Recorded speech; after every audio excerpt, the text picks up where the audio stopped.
Hi friends, welcome back to Viprat story point.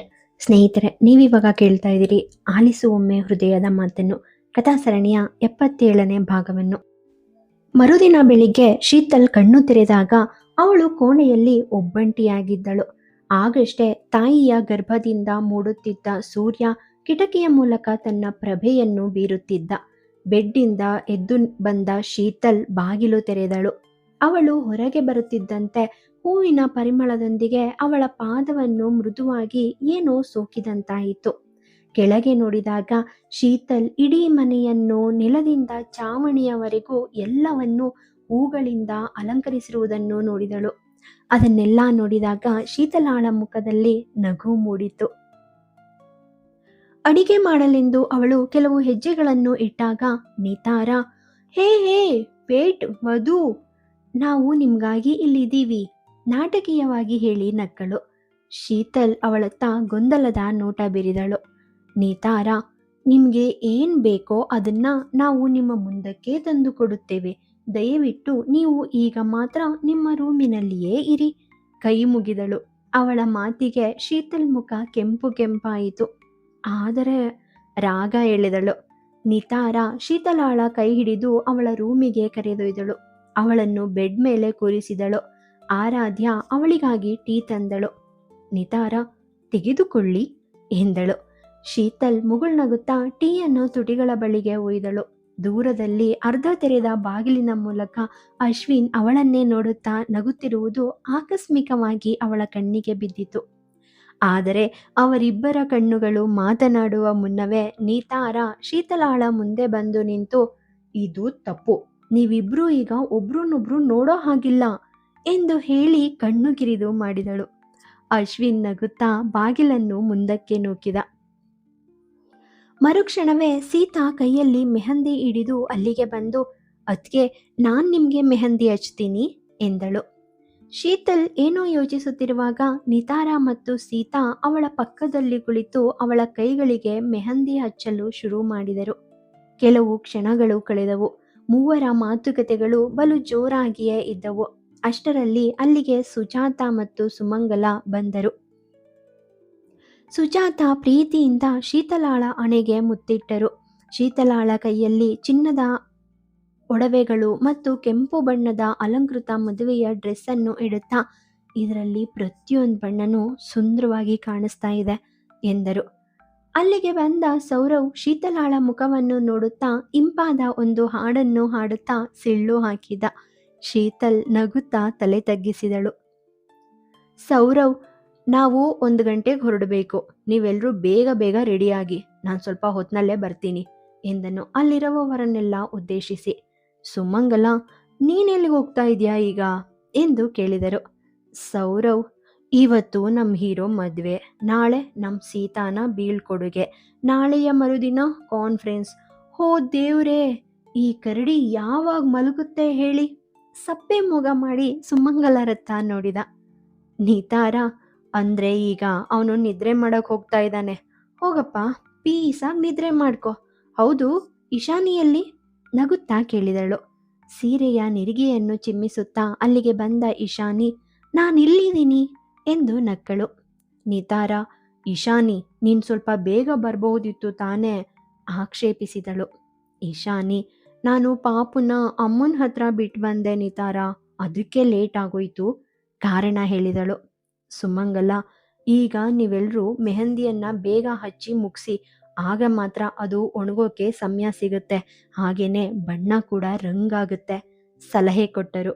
ನಿತಾರ, ಏ aunty, ಬಣ್ಣ ಸುಮ್ಮನೆ ಜಾಸ್ತಿ ಬರಲ್ಲ, ಪ್ರೀತಿ ಜಾಸ್ತಿ ಇದ್ರೆ ಮಾತ್ರ ಬಣ್ಣ ರಂಗಾಗೋದು ನಕ್ಕಳು. ಸುಮಾರು 2 ಗಂಟೆಗಳ ನಂತರ ಶೀತಲ್ ತನ್ನ ಮೆಹಂದಿಯನ್ನು ತೊಳೆದುಕೊಂಡು ಬಂದಳು. ನಿತಾರ, ನಿನ್ ಮೈ ಬಣ್ಣ ಎಷ್ಟು ಕಾಂತಿಯುತವಾಗಿದೆ, ಅವಳನ್ನೇ ಕಣ್ಣರಳಿಸಿ ನೋಡುತ್ತಾ ಹೇಳಿದಳು. ಸುಜಾತ ಮದುವೆಯ ಉಡುಪನ್ನು ಮುಂದಕ್ಕೆ ತಳ್ಳುತ್ತಾ, ಸಾಕು, ಈಗ ಅವಳನ್ನ ರೆಡಿ ಮಾಡು ಎಂದು ಹೇಳಿದರು. ಸ್ವಲ್ಪ ಹೊತ್ತಿನಲ್ಲೇ ಶೀತಲ್ ಸೀರೆಯುಟ್ಟು ಕನ್ನಡಿಯ ಮುಂದೆ ಕುಳಿತಳು. ನಿತಾರ, ಇಶಾನಿ, ಸೀತಾ, ಆರಾಧ್ಯ 4 ಅವಳಿಗೆ ಮೇಕಪ್ ಮಾಡಲು ನಿಂತರು. ಸಮಯ ಕಳೆದು ಹೋಯಿತು. ಗಡಿಯಾರ ಆಗಲೇ 1 ಬಾರಿಸಿತು. ಬಾರಿಸಿದ ತಕ್ಷಣ ಹೊರಗಿನಿಂದ ಸೌರವ್, ಹೇ, ನೀವು ರೆಡಿ ಆದ್ರಾ ಇನ್ನೂ ಇಲ್ವಾ ಎಂದು ಬಾಗಿಲು ನಾಕ್ ಮಾಡಿ ಒಳಗೆ ಬಂದನು. ಎಲ್ಲರೂ ಕೆಂಪು ಸೀರೆಯಲ್ಲಿ ಕಂಗೊಳಿಸುತ್ತಿದ್ದ ಶೀತಲಾಳನ್ನು ಸುತ್ತುವರೆದಿದ್ದರು. ಸೌರವ್ ಅವರ ಹಿಂದೆ ಬಂದ ತಕ್ಷಣ ಅವರನ್ನೆಲ್ಲ ನೋಡುತ್ತಾ ಮುಂದೆ ಬಂದವನು ನಗುತ್ತಾ ಶೀತಲಾಳ ಕಣ್ಣಿನ ಮೂಲೆಯಿಂದ ಕಾಡಿಗೆಯನ್ನು ತೆಗೆದುಕೊಂಡು ಅವಳ ಕಿವಿಯ ಹಿಂದೆ ಹಚ್ಚಿದನು. ಮುಂದಿನ ಕ್ಷಣ ಹಿಂದಿನಿಂದ ನಿತಾರ ಅವನ ತಲೆಗೆ ಮುಟಕಿದಳು. ನಾವೆಲ್ಲರೂ ಈಗಾಗಲೇ ಅವಳಿಗೆ ದೃಷ್ಟಿಬೊಟ್ಟು ಇಟ್ಟಿದ್ದೀವಿ, ಕೋಪ ತೋರಿದಳು. ಸೌರವ್, ಹೇ, ನಾನದನ್ನ ನನ್ನ ಕಣ್ಗಳು ಅವಳಿಗೆ ತಾಗಬಾರ್ದು ಅಂತ ಹಚ್ಚಿದ್ದು ಎಂದ. ಶೀತಲ್ ಸೇರಿದಂತೆ ಎಲ್ಲರೂ ಮುಗುಳ್ನಕ್ಕರು. ಸುಮಂಗಲ, ಹೋಗೋಣ್ವಾ ಎಂದರು. ಸೌರವ್, ನೀವೆಲ್ಲರೂ ಹೊರಗೆ ನಡೀರಿ, ನಾನು ಬರ್ತೀನಿ ಎಂದನು. ನಿತಾರ, ನಾನು ಬರ್ತೀನಂದ್ರೆ ಏನರ್ಥ? ಹುಬ್ಬು ಗಂಟಿಕ್ಕಿದಳು. ಸೌರವ್, ಇವತ್ತಿಗೆ ನಾನು ಡ್ರೈವರ್, ಪ್ಯಾಸೆಂಜರ್ಸ್ ನಮ್ಮ ಹೀರೋ ಮತ್ತೆ ಹೀರೋಯಿನ್ ಎಂದು ನಕ್ಕ. ಓ ಸರಿ, ನಮ್ಗರ್ಥ ಆಯ್ತು ಎಂದು ಹೇಳುತ್ತಾ ನಿತಾರ ಹೊರಗೆ ಹೋದಳು. ಅವಳ ಹಿಂದೆ ಸೀತಾ, ಆರಾಧ್ಯ, ಸುಮಂಗಲ, ಸುಜಾತ ಮತ್ತು ನೆಂಟರಿಷ್ಟರೆಲ್ಲ ಹೊರಟು ಹೋದ ತಕ್ಷಣ ಸೌರವ್ ಕೂಡ ಹೊರಗೆ ಹೋದನು. ಶೀತಲ್ ಆತಂಕದಿಂದ ಬೆಡ್ ಮೇಲೆ ಕುಳಿತಳು. ಅವಳ ಎದೆ ಜೋರಾಗಿ ಹೊಡೆದುಕೊಳ್ಳುತ್ತಿತ್ತು. ಅಷ್ಟರಲ್ಲಿ ಬಾಗಿಲು ತೆರೆಯುತ್ತಿದ್ದಂತೆ ಶೀತಲಾಳ ಕಣ್ಣುಗಳು ಬಿಗಿಯಾಗಿ ಮುಚ್ಚಿಕೊಂಡವು. ಅವಳ ಕೈಗಳು ಭಯದಿಂದ ಒಂದಕ್ಕೊಂದು ಬೆಸೆದುಕೊಂಡಿದ್ದವು. ಆಳವಾದ ಬಿಳಿ ಮತ್ತು ಹೊಳೆಯುವ ಪಂಚೆ ಧರಿಸಿರುವ ಅಶ್ವಿನ್ ಶೀತಲಾಳ ಮುಂದೆ ನಿಂತಿದ್ದ. ಆದರೆ ಶೀತಲ್ಗೆ ಮೇಲಕ್ಕೆ ನೋಡುವ ಧೈರ್ಯವಿರಲಿಲ್ಲ. ಅಶ್ವಿನ್ ನಗುತ್ತಾ, ಅಂದಹಾಗೆ ನಾನಿವತ್ತು ಯಾವ ಬಿಳಿ ಬಣ್ಣವನ್ನ ವೇರ್ ಮಾಡಿದ್ದೀನಿ ಹೇಳು ನೋಡೋಣ ಎಂದ. ಶೀತಲ್ ತುಟಿ ಅರಳಿಸುತ್ತಾ ನಿಧಾನವಾಗಿ ಕಣ್ಣುಗಳನ್ನು ಮೇಲಕ್ಕೆತ್ತಿ, ಆಕಾಶದಲ್ಲಿ ಹೊಳೆಯೋ ನಕ್ಷತ್ರದಂತೆ ಬಿಳುಪಾದ ಬಣ್ಣ ಎಂದಳು. ಸ್ವಲ್ಪ ಮುಂದಕ್ಕೆ ಬಾಗಿ ಅಶ್ವಿನ್ ಶೀತಲಾಳ ಹಣೆಗೆ ಮುತ್ತಿಟ್ಟ. ಅವನು ತನ್ನ ಕೈಯನ್ನು ಚಾಚುತ್ತಿದ್ದಂತೆ ಶೀತಲ್ ಎದ್ದು ನಿಂತಳು. ಮೆಹಂದಿಯಿಂದ ಅಲಂಕಾರಗೊಂಡು ತುಂಬು ಬಳೆಗಳಿಂದ ಕಂಗೊಳಿಸುತ್ತಿದ್ದ ತನ್ನ ಕೈಯನ್ನು ಅಶ್ವಿನ್ ಕೈಯಲ್ಲಿ ಇಟ್ಟಳು. ಅಶ್ವಿನ್ ಶೀತಲಾಳನ್ನು ದಿಟ್ಟಿಸಿದ. ನಾನು ನಿನ್ನನ್ನು ನನ್ನ ಎದೆಗೆ ಆನಿಸ್ಕೊಳ್ಬೇಕು ಅನ್ನಿಸ್ತಾ ಇದೆ. ತನ್ನ ಅನಿಯಂತ್ರಿತ ಉಸಿರಾಟದೊಂದಿಗೆ ಶೀತಲ್ ಅಶ್ವಿನ್ನ ಎದೆಯ ಮೇಲೆ ತನ್ನ ತಲೆಯನ್ನು ಇಟ್ಟಳು. ನನಗೆ ನಿಜವಾಗಿಯೂ ತುಂಬ ಭಯ ಆಗ್ತಾ ಇದೆ ಎಂದಳು. ಅಶ್ವಿನ್, ಎಲ್ಲವನ್ನು ನನಗೆ ಬಿಡು, ಏನೂ ಪ್ರಾಬ್ಲಮ್ ಆಗಲ್ಲ. ಅವಳ ಹಣೆಗೆ ಮತ್ತೊಮ್ಮೆ ಮುತ್ತಿಟ್ಟ. ಶೀತಲ್ ತಲೆ ಎತ್ತಿ ಅಶ್ವಿನ್ನನ್ನು ನೋಡಿದ ತಕ್ಷಣ ಅಶ್ವಿನ್ ಮುಗುಳ್ನಕ್ಕ. ಕೆಲವೊಂದ್ಸಾರಿ ನನ್ನನ್ನು ನಾನು ನಿಯಂತ್ರಿಸ್ಕೊಳ್ಳೋದು ತುಂಬ ಕಷ್ಟ ಆಗುತ್ತೆ. ಚೂರು ಪೋಲಿಯಾದ. ಶೀತಲ್ ನಾಚುತ್ತಾ ಮುಗುಳ್ನಕ್ಕಳು. ಅಶ್ವಿನ್, ನಾನೇನಾದರೂ ಹೇಳಬೇಕಾ? ಅವಳ ಕಣ್ಣುಗಳನ್ನೇ ನೋಡುತ್ತಾ ಕೇಳಿದ. ಆದರೆ ತಲೆ ಬಾಗಿಸಿ ನಿಂತಿದ್ದ ಅವಳು ಬೇಡ ಎಂಬಂತೆ ತಲೆ ಆಡಿಸಿದಳು. ಅಶ್ವಿನ್, ಜನರು ನನಗೆ ಬೇರೆ ಬೇರೆ ಹೆಸರುಗಳನ್ನ ಇಟ್ಟಿರಬಹುದು, ನನ್ನನ್ನು ಬೇರೆ ಬೇರೆ ಕಾರಣಗಳಿಂದ ತಿಳಿದಿರಬಹುದು.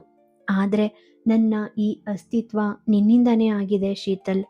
ನಾನು ತನಗಾಗಿ ಅಥವಾ ತನ್ನ ಆಸೆಗಳು, ಕನಸುಗಳು ಮತ್ತು ಸಂತೋಷಕ್ಕಾಗಿ ಹೋರಾಡೋ ಬಗ್ಗೆ ಎಂದಿಗೂ ಯೋಚಿಸದ, ಮುರಿದ ಮತ್ತು ಹತಾಶ ವ್ಯಕ್ತಿಯಾಗಿದ್ದೆ. ಆದರೆ ನೀನು ಕಾರಲ್ಲಿ ಕುಳಿತು ನನ್ನ ಜೀವನವನ್ನು ಪ್ರವೇಶಿಸಿ ನನ್ನ ಹೃದಯವನ್ನು ಬಡಿದ ಆ ರಾತ್ರಿ, ಆ ದಿನದಿಂದಲೇ ನಾನು ಗರ್ಭದಲ್ಲಿರುವ ಮಗುವಾಗ್ಬಿಟ್ಟೆ. ತುಸು ಭಾವುಕನಾದ. ಶೀತಲ್ ಅಶ್ವಿನ್ನ ಕಣ್ಣುಗಳನ್ನು ನೋಡಿದ ತಕ್ಷಣ, ಹೌದು ಶೀತಲ್, ನಿನ್ನ ಆಗಮನ ನನಗೆ ಹೊಸ ಜನ್ಮ. ನಿನ್ನ ನಿರ್ಗಮನ ನನ್ನ ಬಾಲ್ಯದ ಮೂರ್ಖತನ. ಮತ್ತು ಅದರ ನಂತರ ನಾನು ಏನೇ ಮಾಡಿದ್ರೂ ಇಂದು ನಾನು ನಿಜವಾಗಿಯೂ ನನ್ನನ್ನು ಮನುಷ್ಯ ಅಂತ ಕರೆಯಬಲ್ಲೆ. ಇಂದು ನನ್ನ ಜೀವನದ ಪ್ರತಿ ಕ್ಷಣದಲ್ಲೂ ಶಾಂತಿ ಇದೆ. ಯಾಕಂದರೆ ಯಾವುದೇ ವಿಷಾದ ಅಥವಾ ಯಾವುದೇ ಅಪರಾಧ ಅನ್ನೋದೀಗಿಲ್ಲ. ಶೀತಲ್, ಹೆಂಡತಿ ತನ್ನ ಗಂಡನ ಅರ್ಧ ಮತ್ತು ನನ್ನ ಸಂಪೂರ್ಣತೆ ನೀನು ಅಂದು ಹೇಳಲಾಗುತ್ತದೆ.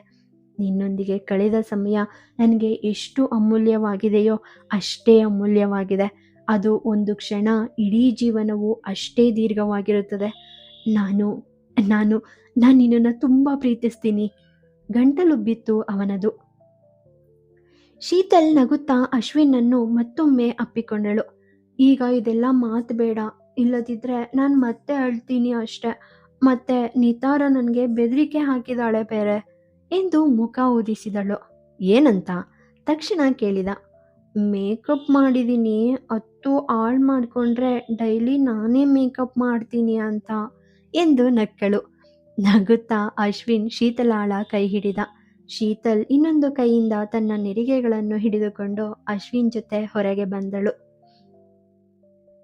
ರೂಮಿನಲ್ಲಿ ಅಶ್ವಿನ್ನ ಕೈ ಹಿಡಿದಿದ್ದ ಶೀತಲ್ ಸೊಸೈಟಿ ಬರುವವರೆಗೂ ಹಿಡಿದೇ ಇದ್ದಳು. ಯಾವತ್ತಿನ ಹಾಗೆ ಇಂದು ಕೂಡ ಇಬ್ಬರು ಮೌನವಾಗಿದ್ದರು. ಅಥವಾ ಈಗ ಆಗಾಗ್ಗೆ ಅವರು ಈ ಮೌನದಲ್ಲಿಯೇ ಮಾತನಾಡುತ್ತಿದ್ದರು ಎಂದು ಸಹ ಹೇಳಬಹುದು. ಅವರಿಬ್ಬರು ಮೌನವಾಗಿರುವುದನ್ನು ನೋಡಿ ಸೌರವ್ ಕೂಡ ಮೌನವಾಗಿದ್ದ. ಆದರೆ ಹಾಡು ತನ್ನದೇ ಆದ ಮಟ್ಟದಲ್ಲಿ ಪ್ಲೇ ಆಗುತ್ತಲೇ ಇತ್ತು. ಆ ಹಾಡುಗಳು ಅವರಿಬ್ಬರ ಭಾವನೆಗಳಿಗೆ ಹಿಡಿದ ಕನ್ನಡಿಯಂತೆ ಅವರ ಮನವನ್ನು ಮುದಗೊಳಿಸುತ್ತಿದ್ದವು. ಸೌರವ್ ಕಾರ್ ನಿಲ್ಲಿಸಿದ ತಕ್ಷಣ ಸೀತಾ, ಸುಜಾತ, ಆರಾಧ್ಯ ಶೀತಲಾಳನ್ನು ಕರೆದುಕೊಂಡು ಹೋಗಲು ಬಂದರು. ಅಶ್ವಿನ್ ಅವಳ ಕೈ ಹಿಡಿದೇ ಇದ್ದ. ಅವರೆಲ್ಲರನ್ನೂ ಅಲ್ಲಿ ನೋಡಿ ನಗುತ್ತಾ ಅವಳ ಕೈ ಬಿಟ್ಟ. ಒಮ್ಮೆ ಅವನತ್ತ ಓರೆ ನೋಟ ಬೀರಿದವಳು ಇಳಿದು ಅವರ ಜೊತೆ ನಡೆದಳು. ಮತ್ತೊಮ್ಮೆ ತನ್ನ ಹೃದಯವನ್ನು ತಟ್ಟಿಕೊಂಡು ಆಳವಾದ ಉಸಿರನ್ನು ತೆಗೆದುಕೊಳ್ಳುತ್ತಾ ಅಶ್ವಿನ್ ಇಳಿಯಲು ಮುಂದಾದ. ಅವನನ್ನು ಮಿರರಲ್ಲಿ ನೋಡಿದ ಸೌರವ್ ಏನಾಯ್ತೋ ಕೇಳಿದ. ಅಶ್ವಿನ್, ನನ್ನ ಸಂತೋಷನ ಕಂಟ್ರೋಲ್ ಮಾಡೋಕೆ ಆಗ್ತಿಲ್ಲ ಮಗ. ನನ್ನ ಚಡಪಡಿಕೆ ಕಡಿಮೆನೇ ಆಗ್ತಾ ಇಲ್ಲ. ಅಲ್ಲೂ ಕೂಡ ಚಡಪಡಿಸಿದ. ಸೌರವ್ ಕಾರಿನಿಂದ ಇಳಿದು ಅಶ್ವಿನ್ನ ಕಡೆಯ ಡೋರ್ ಓಪನ್ ಮಾಡಿ, ಇಳಿದು ಬಂದು ನನ್ನನ್ನು ಒಂದು ಸುತ್ತ ಹಾಕು, ಆಗ ನಿನ್ನ ಸಂತೋಷ ಮತ್ತು ಚಡಪಡಿಕೆ ನಿನ್ನ ಕಂಟ್ರೋಲ್ಗೆ ಸಿಗುತ್ತೆ ಛೇಡಿಸಿದ. ಅಶ್ವಿನ್ ಅವನ ಮಾತಿಗೆ ಮುಗುಳ್ನಕ್ಕ. ಅಷ್ಟರಲ್ಲಿ ಆದಿ, ಪೂರ್ವ, ಕುಶ್ ಕೂಡ ಅಲ್ಲಿಗೆ ಬಂದರು. ಏನೋ ಅವನು ಹೆದರ್ಕೋತಾ ಇದ್ದಾನಾ ಕೇಳಿದ ಕುಶ್.